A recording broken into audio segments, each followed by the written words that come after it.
पूरा गीता पाठ सुनाया, लेकिन किसी प्रकार से उनके होश नहीं आया।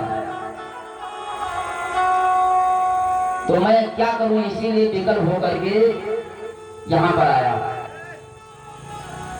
और बड़ी भाग थी जो आप लोगों से मेरा संगम हो गया, भेंट हो गई। आप लोग उसके बारे में बताइए कि मैं क्या करूं। हाँ, यदि कुछ दिन को नहीं करना चाहो निरोग, तो बस श्रीमद् भागवत का करे चलो प्रयोग।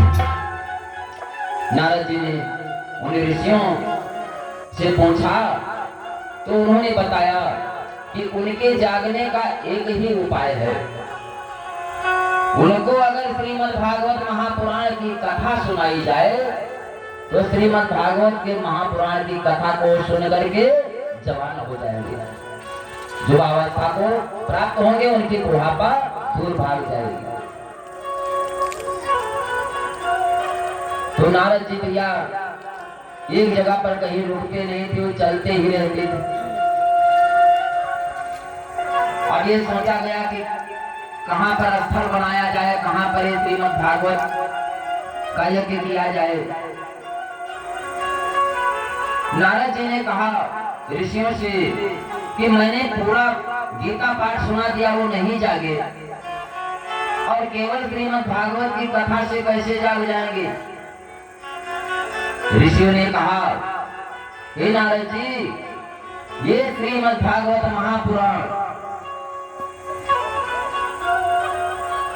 जो देखने में एक ग्रंथ लगता है, पोथी है, लेकिन जब भगवान कृष्णचंद्र जी अपने परम धाम को, इस धराधाम को छोड़ करके जाने लगे, तो उद्धव जी ने पूछा, ये प्रभु आप अपने धाम को जा रहे हैं, धरा को छोड़ करके, क्योंकि कलयुग आने वाला, लेकिन हम लोग कैसे जीवित रह पाएंगे आपके बिना। भगवान कृष्ण ने कहा कि मैं जा रहा हूँ, लेकिन इसी श्रीमद् भागवत की पोथी में मैं अपना स्वयं विराजमान रहूंगा। जहां पर मेरे भक्त इस ग्रंथ को सुनेंगे, श्रीमद् भागवत की रचना होगी और कथा का विस्तार होगा, वहीं पर मैं जाकर के विराजमान हो जाऊंगा। ये देखने में पोथी है, लेकिन ये भगवान श्री कृष्णचंद्र जी की साक्षात मूर्ति है सचमुच। जहां पर श्रीमद् भागवत होती है,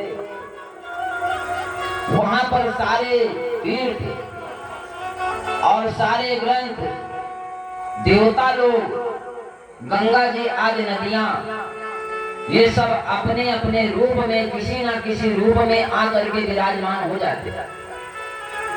ये बिल्कुल पक्की बात है सज्जनों। जहां पर ये ग्रंथ पुराण सुनाया जाता है, वहां पर ये सभी लोग आकर के उपस्थित होते हैं। जितने दिन कथा चलती है उतने दिन बैठ करके ये कथा को सुनते हैं। इसके सुनने के कुछ नियम बताए गए। ये सप्ताह यज्ञ जो है 7 दिन में इसको समाप्त होनी चाहिए, क्योंकि ये कलयुग है। जैसे इसके नियम बताए गए, उस नियम को आज कल के लोग नहीं कर पाएंगे। इसीलिए ऋषियों ने इसको साप्ताहिक यज्ञ कहा गया। ये 7 दिन में समाप्त हो जाए। जहां पर ये श्रीमद् भागवत की कथा होती है, जिस भक्त के घर में, उसको इतना नियम अवश्य करना चाहिए कि अगर उसके दरवाजे पर कोई साधु संत आ जाए तो उसको जलपान अवश्य कराएं, वो विमुख होकर के न जाने पाए। कोई भिखारी आ जाए, उसको भिक्षा अवश्य दे, क्योंकि किसी भी वेश में, न जाने किस वेश में नारायण मिल जाए, भगवान कोई न कोई रूप बना करके इस कथा स्थल पर आते अवश्य।